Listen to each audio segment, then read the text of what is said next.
অভিনয় করে বাংলাদেশের রেঞ্জ রোভার গাড়ি বাবা রে বাবা, এত সোজা না। আপনারা মনে করেন একটি ভাষণ মানে মুক্তিযুদ্ধ না।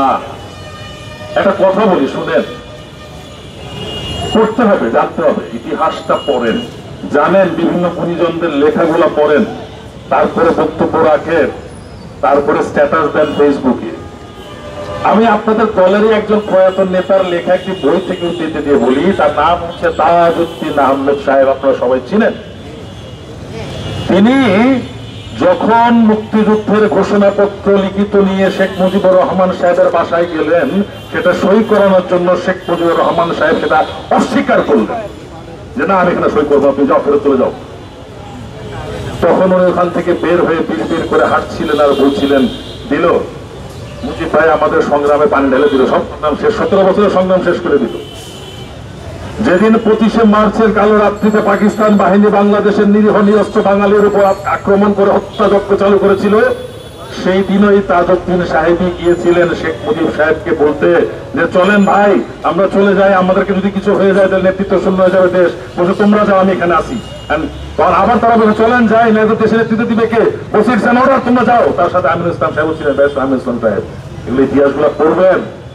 স্বাধীনতার যে চেতনা নিয়ে আমরা মুক্তিযুদ্ধে অংশগ্রহণ করে দেশ স্বাধীন করেছিলাম, সেই চেতনা কি স্বাধীনতার পরবর্তী সরকার রক্ষা করেছিল? যদি রক্ষাই করে থাকে তাহলে 74-এ বাকশাল কেন গঠন করা হলো? আমার গণতান্ত্রিক অধিকার, আমার কথা বলার অধিকারকে ক্ষুণ্ণ করা কেন হলো? কেন একটা দলের ভিতর থেকে সমস্ত ডিসিশন না হলো, এক ব্যক্তি শাসন কায়েম করা হলো? এটা কি আমার স্বাধীনতার চেতনা ছিল? আপনারা আপনাদের চেতনার জায়গাটা আরেকটু ঝকঝকা পরিষ্কার করার চেষ্টা করেন, কোন চেতনায় বিশ্বাস করেন, তাহলে কি আমি বুঝবো আপনি স্বৈরাচারী ফ্যাসিস্ট চেতনায় বিশ্বাসী? তাহলে কি আমি বিশ্বাস করবো যে আপনার মতের বিরুদ্ধে গেলে আপনি আমাকে হত্যা করবেন? তাহলে কি আমি বিশ্বাস করবো যে আপনার মতের বিরুদ্ধে গেলে আপনি আমাকে জেলে করবেন, আমার শিশুকে হত্যা করবেন? হ্যাঁ, বদলান, বদলান, সময় আছে, বদলান।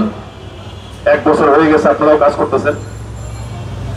আপনারা আপনাদের সময় কি করছেন সেটা তো আমরা জানি, আমাদের সমস্ত শিল্পী সহশিল্পীরা বর্ণনা করেছেন, আপনারা যারা সামনে আছে সাংবাদিক ভাইরাও জানেন, আর আপনারা যারা বলছেন তারাও জানেন তারা কি করেছেন। আপনারা দলীয় নিজ স্বার্থে একটি দলের পূজা করেছেন, ব্যবসা করেছেন। আপনারা কে কয়টা ছবিতে কাজ করেছেন, কে কয় নাটক করে কত টাকা পান, আমি একজন চলচ্চিত্র অভিনেতা, আমি জানি কে কত টাকা কামান। আপনাদের 25 কোটি 30 কোটি টাকা ব্যাংক ব্যালেন্স কি করে থাকে, এফডিআর কি করে থাকে, আপনাদের আমেরিকা বাড়ি থাকে কিভাবে, আপনারা রেঞ্জ রোভার গাড়ি চালান কিভাবে? নিশ্চয়ই তো ওই বান্দাবানি থেকে না। অভিনয় করে বাংলাদেশের রেঞ্জ রোভার গাড়ি বাবা রে বাবা, এত সোজা না।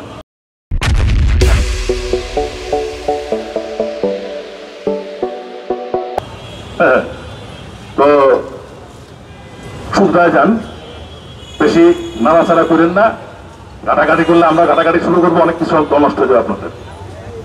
আর একটা কথা বলি, এই যে 15ই আগস্ট আপনারা সবাই মিলে যে হঠাৎ করে চেতনায় উদ্ভূত হয়ে গেলেন, আমাদের তরফ থেকে আমরা অনেকেই বলেছি এটা নিশ্চয়ই কোনো পূর্ব পরিকল্পনার একটা ছক, একটা প্রতিচ্ছবি সেদিন আপনারা আমাদের সামনে উপহার দিলেন। সেটা অনেকেই বলেছে, অনেক বুদ্ধিজীবী বলেছেন না না এইসব টাকা পয়সা কি হয় না কি, হয়তো তারা নিজেরাই দিয়েছে বা হ্যান ত্যান।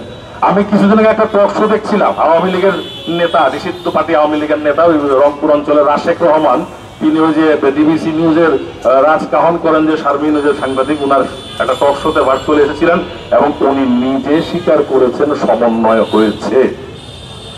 এখন কোথায় যাবেন? উনি বলেছেন, রাশেক রহমান সাহেব, আপনারা দেখে নিন ওই নিউজটা।